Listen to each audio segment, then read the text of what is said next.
Hi everybody, I'm Dana Levinson and welcome back to AskTheDoctor.com. This is our health and wellness series, and of course, if you've been following along with us for the last few weeks, you know that Monday is my favorite day of the week. Why? Because I get to cook with Chef Andy. Hey Andy, I see you on Instagram and now I'm just waiting for you to join us, and we are going to get started today. We have quite the menu. One of my favorite foods, salmon, but not all salmon is equal. And Chef Andy is going to explain to us. Hey, Andy. Hey, how are you? How are you? Good afternoon. How's it going? It's okay. You know, it got kind of busy in my house the last half an hour or so. So I apologize if you start to hear teenagers and young children in the background. Don't worry about it. I was just preparing and I got a phone call and a knock at the door, somebody dropping off something sweet for me. That was nice. This is what happens when you work from home. It's a busy day, but it's okay. At least it's not snowing. It's not snowing. At least it's not snowing. Word. And you know what? Speaking of snowing, the food that we're making today is an absolute comfort food for me in the cold weather. I love it. It makes me feel really good. But in the summertime, I also crave salmon. So it's just one of those go-to dishes for me. Yes. Yes. Yeah. We're talking about fish today. We are talking about fish, and not all fish is created equal. No, not apparently not. Not in this day and age. Okay. It's not. I'm glad, when we were talking this morning about getting things together, I was musing and I couldn't help but think about just how much we need to, especially now after post-COVID, how we need to make sure that we are the ones who are in charge of our health and wellness and that we don't rely on somebody else. There's a lot of there's a lot of products and companies out there that put labels and things on there, and oftentimes are misleading. Like what? What kind of, when you say labels, what kind of labels are you talking about? Well, they talk about fresh fish. Well, sure, it's fresh fish, but what makes it fresh? And where is it? How is it raised? Is it raised on a farm? Is it wild caught? And so these all make a difference. And if we just go on what labels say, we won't be as informed as we think we are. Okay. And that's why even when we go to, like I remember growing up, we used to go to the butcher. My mom would never buy meat at a grocery store. So she would go to the butcher and they would have their ground beef. My mom would say, I want this piece of beef with that piece of pork mixed at this ratio. And they would do it, and they still do it to this day. They still do it. Yes, absolutely. Butchers. I'm not sure. Sorry? Yes. Yeah. I love a good local butcher, and I also like what we were talking earlier about a fishmonger. That's as correct. Well. So a fishmonger is what they call a fisher. Companies that bring in fish are called fishmongers. And so you can go to a grocery store and you can find a piece of fish like this, which is a great piece of fish, and it'll say organic. Okay, that's great. So it's organic fish. But what does that mean? Also, too, the price point is at a decent level. So it's a high quality fish, but how do I know where it's from and what to do? So the first thing you need to do is to ask someone at the store, where does this fish? Is this a wild fish or is this a farmed fish? And what's the difference? What's the difference between the two? Well, I'll show you. Let me go in my freezer. Okay. As Andy is getting out his salmon, if you guys have any questions for Andy, send them to us here. Ooh, what's that? So this is a piece of wild sockeye salmon. Okay. So the difference is that the fishmonger will get this whole fish, then they'll slice it up and portion it and put it in packages, and then they supply grocery stores. It's not like the grocery stores have this kind of capacity, but they get their fish from large fishmongers. Okay. What do you recommend when someone goes to a grocery store? So when it says organic, it doesn't mean that the fish is organic. What it means is the feed that the fish get on the farm, on the aqua farm, is an organic feed. So there's no GMO in it and so forth. Okay. You're freezing on me again. Sorry. Oh, Andy's frozen. There he is. So anyway, so what will happen is, so the fishmonger will cut this up, but they won't, the farm, even though it's the organic feed, it doesn't tell you whether the feed is corn, whether it's a grain, And that's interesting as well, because how many fish do you know that eat corn? And how many I fish think you just said do we know corn. that? Yes. So they'll put that in because grain, corn makes animals fatter, fish fatter, especially if they're not used to eating it. So you get more yield out of the flesh, out of each fish. Make sense? Makes sense. So what kind of feed are they getting? Even though it's organic, it doesn't matter. Because like organic cocaine is the same as regular cocaine. It's just processed differently. One is a higher quality, one is not. There's no difference. But not done properly can cause problems for your body. How about you show us the piece of fish that you're going to be cooking with today? Tell us what it is that you have chosen. And then I'll start asking you some questions. So what I like to do is I like to have a whole fish like this. Yep. And this is a whole, so what they'll do is in British Columbia, they'll take a fish, they'll catch it, the fisherman will catch it, that's correct. Then they'll freeze it right away. So this is a wild piece of fish. And what's ironic is that this fish here will cost, this piece here, cost me $17.99. Okay, organic fish, yes.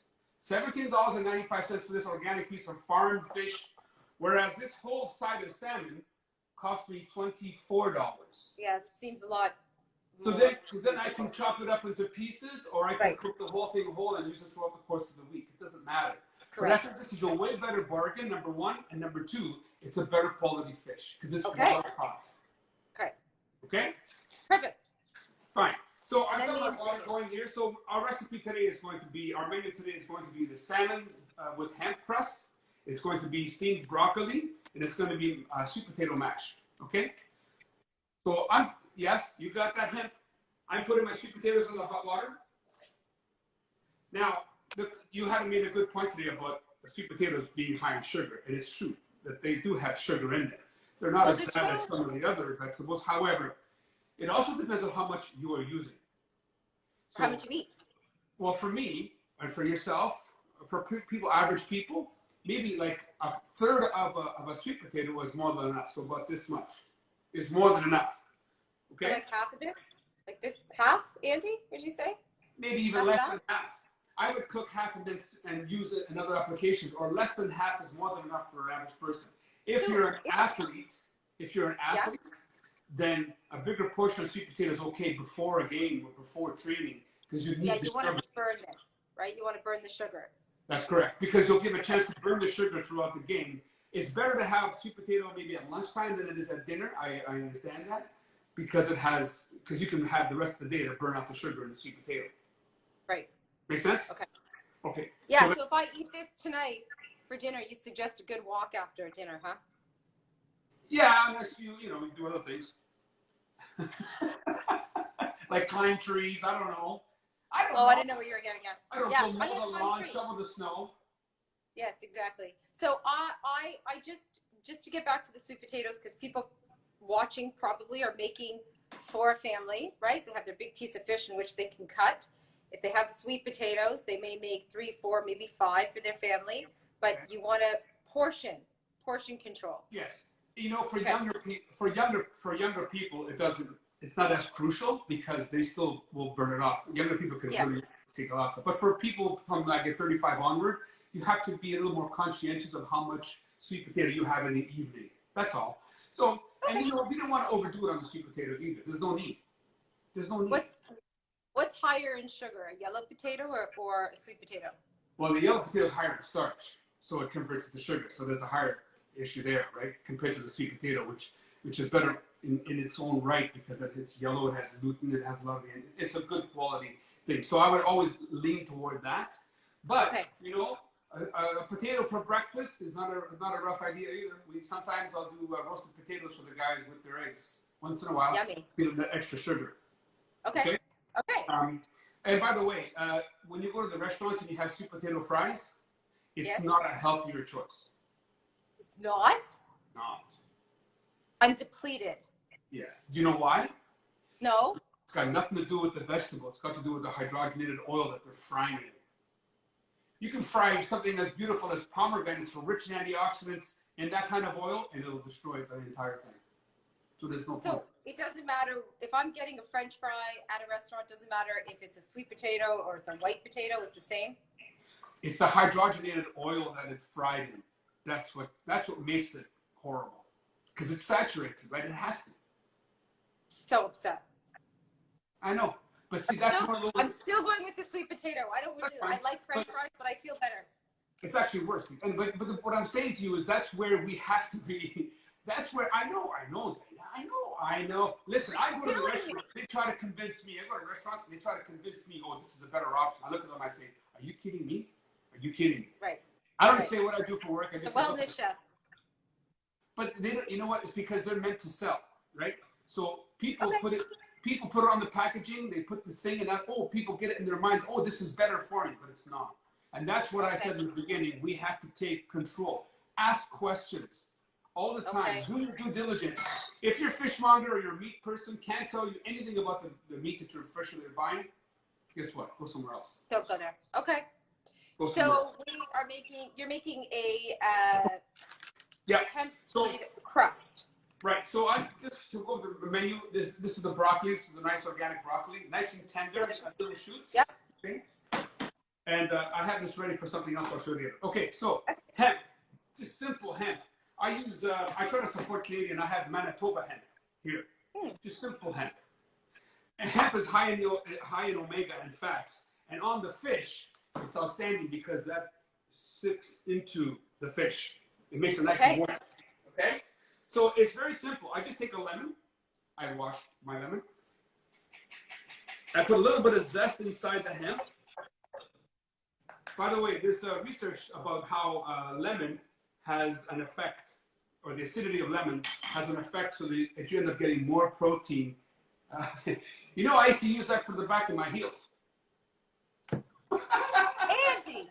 Sorry. Can I not use this with my lemon? It's not a lemon. I can't. No, that's fine. Yeah, that's fine. Yeah, go ahead. So zest it right into your hemp. Okay? Okay. Zest it right in there. This is the easiest thing in the world, honestly. All You open up your salmon. Okay? Yeah. Skin on. Leave the skin on. And you just pat it. You cover the whole piece. You cover the whole thing. Got it. Oh my goodness, how easy can that be? It actually looks too easy that I'm nervous that I might mess it up. You won't mess it up, Dana. Oh, you never That's know. it. Washing What? hands. That's Washing it? hands. Okay. I'm going to wash my hands because I was touching salmon before too. So I'm going to wash That's hands. it, Dana. Okay. I don't know, Andy. And then how do you make it? You bake it? Then you put it on a tray and you put it in the oven. You put it in the oven? Yep. In what? You put it on a tray and you put it in the oven. For how long? 25 minutes, and that's what you get. Wow. Isn't that pretty? 25 minutes. I'll bring it a little closer so you can see. I love when you do that. So look how pretty that is. You see? See, the hemp is nice on top. The fish is done. It smells nice and crisp because the hemp has the oil that it's released, and the flavors are just outstanding. With a little bit of that lemon, a little kick, it's outstanding. Okay? So, sorry, I didn't hear. At what temperature? 350 for about 20-25 minutes. That's how long that's okay. That's important because some people really cook their fish too much. You know, we have a saying in Italian, it's you have to make sure that your fish is cooked. But if you overcook the salmon, you'll be eating like cardboard. Ugh. And I will tell you this, it's interesting. I don't mention Gary a lot, but Gary his family's on the East Coast, so they know a thing or two about fish. Right. And I can never, if I overcook the fish, I'm done. So I always make sure that my fish is not dry, but moist. I can time it perfectly. Otherwise, I won't hear it. I'll hear it for the rest of the day. All right. That seems so easy. I don't know what to do with myself. So easy. Okay. Easy peasy. So easy. Okay. So here it is. You notice, by the way, when you organize your kitchens, everything has to be at the right spot. If you have to run around looking for stuff, then there's something that's not functional about your kitchen. Well, that's a whole other segment. I have so many things to say about that. Yes, so do I. All right, so there's your salmon on the plate, ready to go. And again, because lemon is essential with fish, especially with salmon, there's your lemon slice right there. Not complicated. Delicious. I didn't do How anything much out of the ordinary. Literally, how this much meal lemon takes no time. zest? How much lemon Huh? zest did you put? How much lemon zest did you put in the hemp seed? For one piece of salmon, probably about a quarter of a lemon zest. But you know what? Maybe you want more, maybe you want less. It's up to you. Yeah. Really. Well, I don't have a recipe for it because I like my. For that size there, I'd probably do about a whole lemon. Yeah, I was thinking the same. I'd probably do about a whole lemon. Oh, All I'm right. so excited. Okay. Sweet potato is still cooking. Okay, so I wanted to talk a little bit about what to do with the salmon. Now, here's this piece of salmon here, right? So let's say you make 6 pieces for 4 people and you have 2 pieces left over. You can now take this salmon, break it up, and put it on here. I'm going to cut a piece off to show you. What is that you have there? What is that? So this is like, you know how you have bowls? You know, they sell bowls down in the city? Yeah, poke bowls? Yes. So what I've done is I've taken salmon. Now I take my leftover salmon and I make a bowl. And I have avocado, I have cucumber, I have red onion, I have some watermelon radish. Underneath is arugula.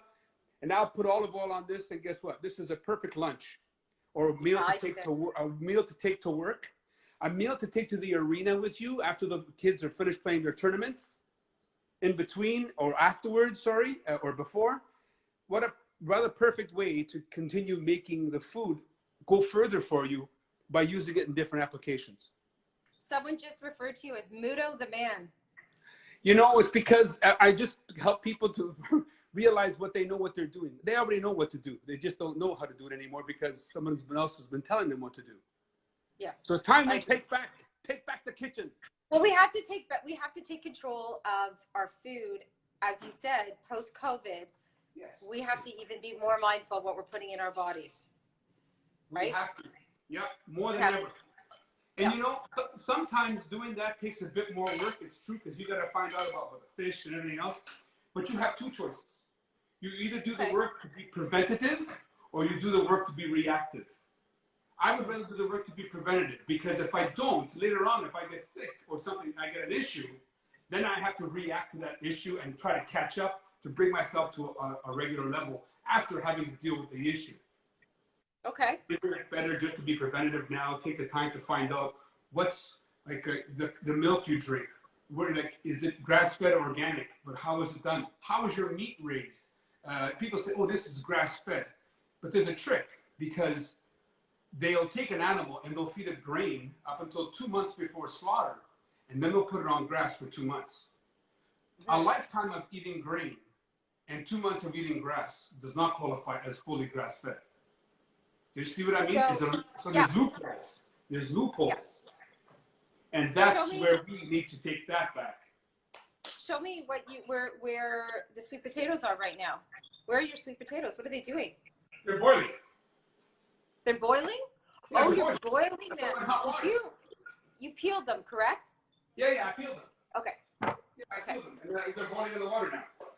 Okay. Well, where do you think I put them?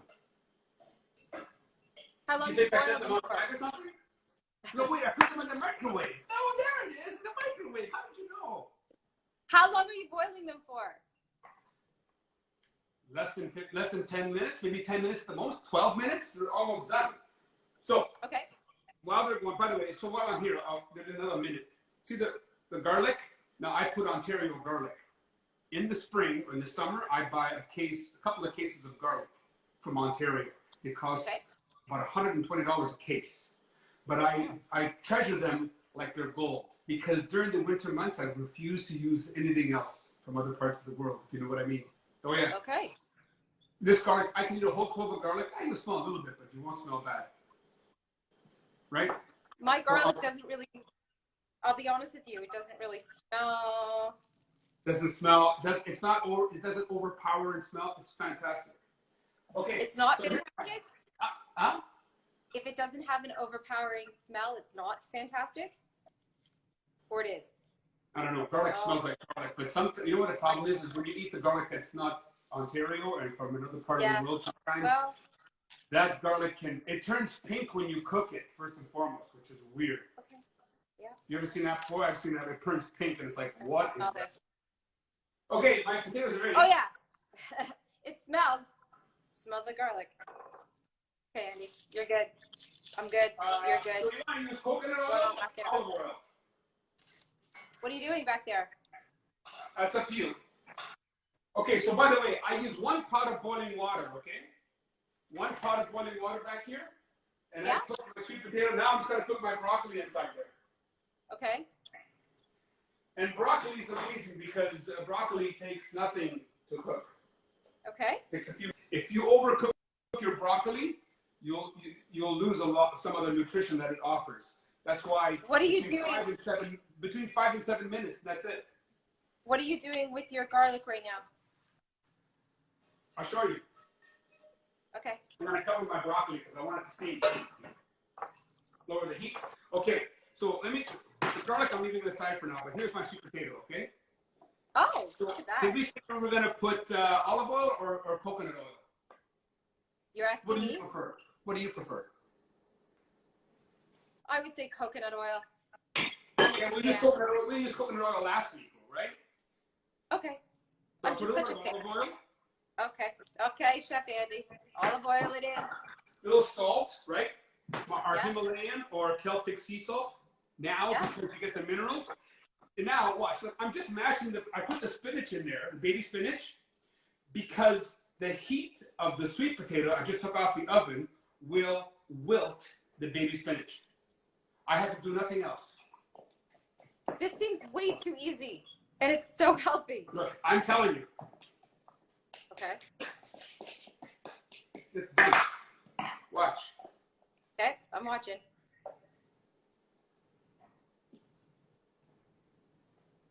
That's it. That's it. See what I mean? I see you. I have a big thing of baby spinach also. So I'm going to pull that out also. That's easy. There you go. Okay. Sweet potato mash. I'm not going to put more in that because I don't want people to have the impression that they should be eating a lot of baby spinach. Okay? Okay. There, done. That's the baby spinach. I'll show you in a second how that looks. I still don't know what you're doing with the garlic. That's step number 2. Look at the sweet potato. Oh. So and you know what? As it's staying here, it's still steaming, which means it'll continue to wilt the baby spinach. You don't have to go through a whole mess. And you notice I'm only using 1 pot. I'm only using 1 pot. Okay. Sometimes I go to friends' houses, and that's like World War III. There's everywhere. Why? You don't even want to see my house after dinner. You're not You're alone. so upset with me. Seen it before. Okay, so now you asked me about the garlic. Yeah. So, sometimes people think if they chop garlic small, it won't taste bad, or you won't taste the garlic, right? So they'll put a huge clove of garlic, and they'll chop it up really fine and throw it in stuff, and then the moment you put it in your mouth, it's like garlic throughout your forehead. So instead, I just throw the whole garlic in there. And now some tricks are you can roll it around inside there, but I just like to let it sit inside there. Because when the broccoli is ready, which I believe it is, when the broccoli is ready, by the way, I said I was going to do some lemon zest inside this broccoli, right? Is that correct? Did. Yes, I did. you did. All right, so I'll show you. Here's my, by the way, this thing cost me $5 at a dollar store. Wow, really? All right. Wow. Broccoli is done. Okay. How long did you cook the broccoli for? Oh, about 5 minutes. Maybe 5 minutes. It's perfect. People don't realize that. Broccoli. See the steam? Yeah. It's going to continue cooking. It will continue cooking. So if you take it off when it's fully cooked, it will get overcooked by the time you have to serve it. Okay? Okay. A little bit of olive oil. And sometimes I'll throw baby kale in here when I'm dealing with the guys, the athletes. I'll put baby kale inside there because we don't get enough greens. And even though it's inside, some of the greens are inside this, I like to add some extra. If you want to add some color for kids, you can add big cherry tomato, you can add roasted peppers. You can add what you like.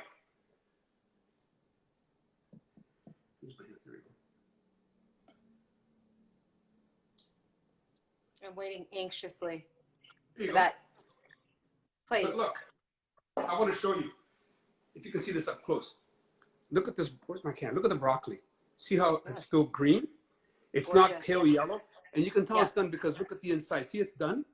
They would have been white in the middle if it was not done. Okay. Oh, that's a good tip. Okay. Oh, Andy. And you taste the garlic without the strong pieces of garlic in your mouth because that's not always as appealing. You have the sweet potato, which has got the spinach, the olive oil. So you got healthy fats throughout this entire plate, including from the hemp, different types of fats, 6, 3s, and 9s. You have the lemon citrus, you have the lutein, you have the fiber, the beta carotene. Boy, this is a perfect meal. And you notice the portion size.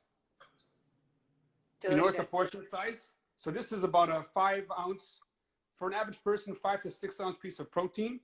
Lots of vegetables. Lots of vegetables. Beautiful. That's what the plate's supposed to look like. Beautiful. And I didn't show you these because these are the stem of the broccoli. See the stem? Wow. Yeah. What did you do with those? So I cut them. Oh, they're so good. I cut them so good. I want. Hey, try it. Here, where are you? Here, try it. Thank you.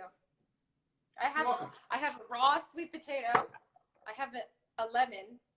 I have a huge piece of fish. I have garlic. Nice. And I have hemp hearts. Easy, easy. And you know what? Add avocado to this. You get extra fats. If you want to make a salmon burger, all you have to do is just take the salmon, crush it up, and add either sweet potato or rice. And you can make a salmon burger out of it and have that for dinner the next day or 2 days later. Yummy. So I just want to tell everybody that we will we'll post. We'll post here. I'm going to post on my Instagram at Dana Levinson. And Chef Andy will post. We'll get the recipe up. If people have questions, they could forward questions to you or to me. And tell us what we can look forward to next week. Well, next week, I don't know. I was thinking about doing a session on salads because everybody likes to have salads. I want to do something about tomatoes. Something with tomatoes. Tomatoes? Something. It's not really tomato season. Right? I love tomatoes. So you can not really tomato season. I can show you tomatoes, but I like to use cherry tomatoes right now because the regular tomatoes are not really in season yet. Okay. They're a little bit, they GMO tomatoes with. It's another story altogether. I'll tell about it. But anyway. Okay. Or we could talk about canned tomatoes. A lot of people are still because tomatoes are not in season. Maybe we could talk about the perfect canned tomato, what you should be looking for, and what is a great recipe with tomatoes. A lot of people have a lot of cans in their house, right? Well, I'll tell you. I can tell you how to make 4 different dishes from 1 tomato sauce. Perfect. Bravo. Yeah. Perfect. Andy, thank you so much. This looks gorgeous. I'm excited for dinner. Hope my family enjoys this. Well, let me know when you're need any help. I'd love to see.